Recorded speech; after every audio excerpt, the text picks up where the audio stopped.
think you had yours up earlier. Go ahead. Yeah. So I don't think this argument is actually as strong as it could be. Are you open to revising? Yes, we want it to be as strong as possible. So for instance, the first premise relies on sort of a scientific technical definition, which could easily change. I mean, the scientific taxonomy is based on what's useful. So I can easily imagine a world where scientists decide it's useful to distinguish between pre-born organisms and organisms after birth. They start using a different term for pre-born organisms. And then this argument collapsed because you made it the first premise. Okay. So I also think you don't need to make such a sweeping claim that anything with human DNA is a person. I could also imagine, like, you know, a dystopian future where people are engineering things with human DNA which are not naturally born. Oh, I don't think naturally born organism is part of our stance at all. I mean, it's a more sweeping claim than you need to make at least. So, what's your suggestion? So I would start with the fact that a newborn infant is a person. And that's my main premise. And say instead that no one is willing to accept a principle which would distinguish between a newborn and a fetus, because every principle that's been offered, we can provide examples where people are not prepared to accept the consequences. Right. And for bodily integrity, where objectors do willing to concede personhood, I think you don't need to even bring up those other analogies and objections to those analogies. You can actually bring up a closer analogy, which would be conjoined twins. Oh, yeah. We actually have a video on that. I didn't play it here, mostly for time, but if that's what you would bring up, you would love it. You can find it on our website. It's one of the first things you see, but it's called Bodily Integrity, something like that, about conjoined twins, and it's a video of these two little girls who are conjoined. And the way the video plays is you can't tell when you first see it if it's talking about how pro-choicers say this and pro-choicers say that about bodily integrity. So what would you say to these two? And it basically points out that it can be a lot more complicated than that, where they're joined at the head, and it's not clear to say that one of them has a right to life over the other, or one of them is using the body over the other, even though neither of them has total bodily autonomy. Is that what you were going to talk about? Yeah, no, so you could bring up a hypothetical where one could survive a division and one couldn't. Right. So does the one who could survive have the right to request that operation? And I don't think anyone would say that that's right. And there's no question of, so clearly that person is not responsible for being attached. It's just a natural. I have seen people argue with it. I mean, you can find people who argue with anything. But I've seen people argue that, I can't make the argument for this, I don't find it very compelling, but they basically say that because it's not so overwhelmingly one person's body versus the other, that it's both of their bodies, and it's just a unique situation and it doesn't matter. That's basically what they do. But I do think it's a good point to bring up, because not everyone says that, and it's a great example of how bodily rights can also be more complicated than people say. I completely agree. I wish now that I had shown it, you would have loved it. You should definitely check it out on our website. But as far as the rest of it, the stuff I'd have to think about more. When you were talking about people agreeing that the newborn is a person, and then there's no principle that we can sort of backtrack to say preborn isn't, I agree, and that's what I was trying to do with all of that discussion of human being versus person. As far as the taxonomy and science and that, nobody's ever brought that up to me before, so I'd have to think about that more. But it's hard for me to imagine that scientific knowledge would come to the point such that they would disagree on when we start as organisms. They might come up with new taxonomy for preborn versus postborn and so forth, and that could be a problem. We'd have to deal with that when that came up. But I don't think, you can never say this with science. You can never say that everything is discovered and everything's done, so I'm not saying that. But our understanding of when we start biologically has been consistent for a very, very long time, and there's not really debate about that in the scientific community in terms of as an organism. There's plenty of debate about philosophically, so I'm not trying to say that there's not. But I think for now the premise is safe, and if that becomes an issue, I don't know, I'd have to see what happens when that happens. It's hard for me to imagine. But I don't know, it seems flimsy because it seems like you're going to the dictionary or something, and it seems that, so those definitions have nothing to do with this debate. It seems like you're just kind of relying on the semantics to kind of... I'm going to go ahead and disagree with that because it's not semantics. Those definitions are our way of explaining to non-technical audiences what we're talking about, but those definitions aren't just random. I mean, it's not just human species that we're talking about this with. There's a spectrum of development for every organism, and there's a point when it is an organism, and there's a point before which it's not. And that's just our way of showing that from a scientific perspective, this is not a question or debate. I could see the argument for it being semantics in terms of the philosophy. At least for me, I feel like philosophy gets lost in semantics a lot.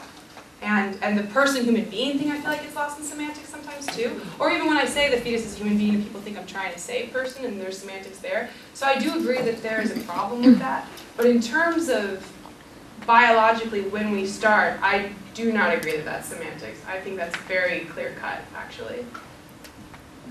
If that, I mean, I'm not asking you to like insist that you agree with me. I'm just saying that's where I'm coming from with it. But I don't know. I mean, I'll stop after this. But don't you think it's sufficient to just start with the premise that a newborn infant is a person? I think for a lot of people it is. But the problem is that when you start with that, some people say, well, how far back do we go? We get this all the time where people will say, well, why go back just to zygote? Then why aren't you trying to save all the sperm and eggs? You know, is it masturbation genocide? And you're like, no, it's actually completely different. Sperm and eggs are gametes. They're not organisms. They don't meet the definitions for an organism of any of the, well, not any, but most of the criteria. And they are not going to become anything unless a very key event happens that creates an organism. And so that's why we talk about that. I think a lot of people, there's two kinds of pro-choicers. There's pro-choice activists who are in this debate, like we are in this debate, where you guys have heard of things like Thompson and all of these nuances, right? But then there's like lay people who are sort of, you know, I think I'm pro-choice, like that kind of thing. And I think those people, yes, the newborn discussion is good. So I guess this is kind of geared a little bit more towards the more like hard-line kind of people. But you should definitely adjust accordingly. If you're talking to someone who's not like digging their heels in the sand on every little thing you say, no, you don't need to like pull out an embryology textbook. They're like, yeah, I got you, you know, it's that. Well, except that it has implications for legal theory and legal practice because there are laws already in the case of, I don't know, manslaughter of a preborn. Yeah, that's true. So, and I think it's based on a right to person. I mean, it is true. It varies state to state. Yes. Yeah. So, so I think I kind of agree with your approach of the consistency argument Right. of the identity principle of like being a person throughout. Right. You know, other things might be debatable or arguable, but if you give up on that, in other words, I think it's a good first premise in a philosophical argument. Sure, I think like what we were just saying, it does really depend on your audience. I mean, there are different people who are going to be compelled by different things. I know people who are much more compelled by more emotional appeals. Like, I have a close friend of mine who's not in the abortion debate, and if he was, he probably would be pro-choice. And I was talking to him one time about this in a very incidental way, and I said something about how someone had a sign that said, your mom chose life, which frankly I think is not a good argument at all. And he thought that was really profound. So it just depends. It really depends on your audience. Well, I mean, it's hard for us to imagine people who never talk about this. I like to talk about this every single day. So it's interesting. It's kind of interesting to talk to people who have no dog in the fight, who just kind of don't know, because everything is news to them, and everything is really like, oh, I never thought about it that way. That's not in reference to your question, I guess. I just think it's interesting. Somebody else had it. Yeah. So, just kind of an added comment on this. I think that there is a problem with semantics overall, and we see that with the increasing use of the word fetus, which used to be, people used to just call it baby. Right. And because of that semantic problem is the reason that we need to have the definition of what is a human being. Yes. And I mean, that is, if we don't have that definition, then whatever new semantic comes along to describe whatever new stage in development can be arbitrarily placed at the as the point where you can now you have to value the life versus before you did. Yes, and I mean, we've already seen this in the debate before I was even born, like the evolution of language, and this could be probably a whole other thesis project, but the evolution of language and the way it affects the way we think and the way what we think affects the language makes a big difference. And to my understanding, this isn't so much a thing now as much, but for a long time in the debate it was, oh, it's not human, oh, it's not alive. And then eventually they had to give that up. Not everybody gave it up, but most people gave it up and are like, okay, but it's not a person, and you have this different, like, this evolution of argument, which means we have to sort of keep pace with that. And it's very helpful when you say human being, if you personally have a very clear idea of what you mean by that, so that you can, because a lot of times when you have an abortion debate, about half of your energy is spent making sure you understand each other's terms. If you're having a sincere, well-meaning debate, you're not just like yelling at people. And even though you said most of the debate has kind of moved toward we all sort of have an agreement on human, like a fetus is a human being in some sense, but that's not always true. No, it's even not. like among a lot of my friends, they have various understandings of that. Which is why I think focusing on the biology can be very helpful, because, again, depends on the audience, but there are a lot of people who I would refer to as lay people who aren't familiar with fetal development, and they aren't familiar with the intricacies, and so that's where the whole clump of cells thing becomes a real problem, because they picture the blastocyst when we're talking about the embryo, or even further on from that, and there are a lot of people who, if they realize the level of development, they would feel very differently. A lot of people, and there's a lot of misinformation, some of it on purpose, some of it not, about what it is, the entity that we're talking about.